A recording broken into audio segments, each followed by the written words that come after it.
बच्चों, कैसे हैं आप सब। आशा करती हूँ आप सब अच्छे होंगे, स्वस्थ होंगे। स्वागत है आपका इस कक्षा में। आइए आज हम पढ़ते हैं व्याकरण का पाठ 9 विशेषण। विशेषण क्या होता है? तो हमने संज्ञा और सर्वनाम के बारे में पढ़ा, ठीक है। तो संज्ञा और सर्वनाम यानी कि एवरीथिंग है ना, व्यक्ति, स्थान, वस्तु, जगह, फूल, पत्ती, पेड़, पौधे, घर, कमरा, एवरीथिंग इज संज्ञा। फिर उसका सर्वनाम हुआ, उसके सर्वनाम के कुछ शब्द होते हैं।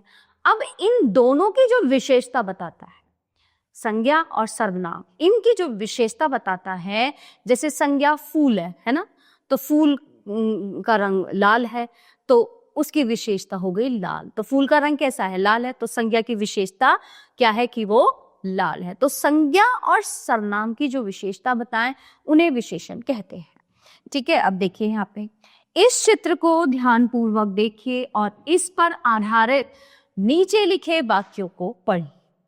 यह मेरा घर है। मेरे घर के दरवाजे पर एक कुत्ता है।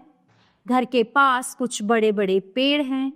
पेड़ों पर कई पक्षी बैठे हैं, ठीक है। इन वाक्यों में घर, कुत्ता, पेड़ और पक्षी संज्ञा पदों के पहले जो रंगीन शब्द हैं वे मेरा, मेरे, एक, बड़े बड़े, कई संज्ञा पदों की विशेषता बता रहे हैं। तो जो शब्द संज्ञा और सर्वनाम पदों की विशेषता बताते हैं उन्हें विशेषण कहते हैं, ठीक है।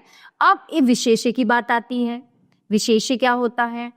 तो विशेषण शब्द जिस संज्ञा या सर्वनाम की विशेषता बताते हैं उन्हें विशेष्य कहते हैं। जैसे मैंने आपको बताया फूल लाल है, तो लाल उसकी विशेषता हो गई। विशेष्य क्या है? विशेष्य फूल है, ठीक है। विशेषण का प्रयोग, सामान्यतः विशेषण विशेष्य से पहले आते हैं, परंतु कई बार इनका प्रयोग विशेष्य के बाद भी होता है। जैसे गणित का प्रश्न पत्र कठिन था, आपका नौकर परिश्रमी है ना। तो ये दो या दो से अधिक विशेष्यों के गुणों या दोषों की तुलना करने के लिए से का या की तुलना में प्रयोग होता है। जैसे सलमा राधा से अधिक परिश्रमी है। मेरा घर आपके घर की तुलना में छोटा है। आकारांत विशेषण विशेष्य के लिंग और वचन के अनुसार रूप बदलते हैं। जैसे काला घोड़ा, काली घोड़ी, काले घोड़े। शेष विशेषणों का रूप स्थिर रहता है, अर्थात वे विशेष्य के लिंग वचन के अनुसार नहीं बदलते। जैसे सुंदर लड़का, सुंदर लड़की, सुंदर लड़के, ठीक है। विशेषण के भेद, विशेषण 4 प्रकार के होते हैं: गुणवाचक, संख्यावाचक, परिमाणवाचक और सार्वनामिक, ठीक है। तो सबसे पहले हम बात करेंगे गुणवाचक विशेषण के बारे में। तो जो विशेषण संज्ञा या सर्वनाम के गुण, दोष, स्वभाव, दशा, आकार, रंग आदि के विषय में बताते हैं उन्हें गुणवाचक विशेषण कहते हैं। जैसे सुरभि ने नया बस्ता खरीदा है। माधुरी की जापानी गुड़िया नाचती है। ये नया जापानी गुणवाचक विशेषण है, ठीक है। तो कुछ और गुणवाचक विशेषण हैं, जैसे ताजा, प्राचीन, बाहरी, बायां, भारतीय, चौकोर, लंबा, हरा, पतला, गीला, गरीब, भला, सच्चा, पापी आदि। संख्यावाचक विशेषण, तो जो विशेषण संज्ञा या सर्वनाम की संख्या बताते हैं उन्हें संख्यावाचक विशेषण कहते हैं। जैसे फुटपाथ पर एक भिखारी बैठा है, उनमें से तीसरी लड़की को बुलाओ। यहाँ एक तीसरी संख्यावाचक विशेषण है।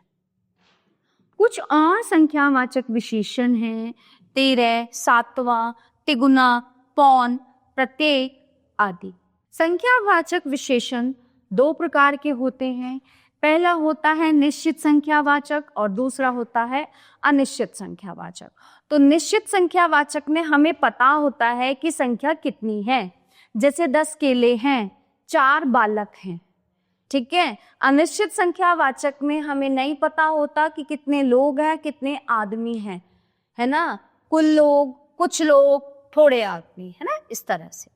फिर आता है परिमाणवाचक विशेषण।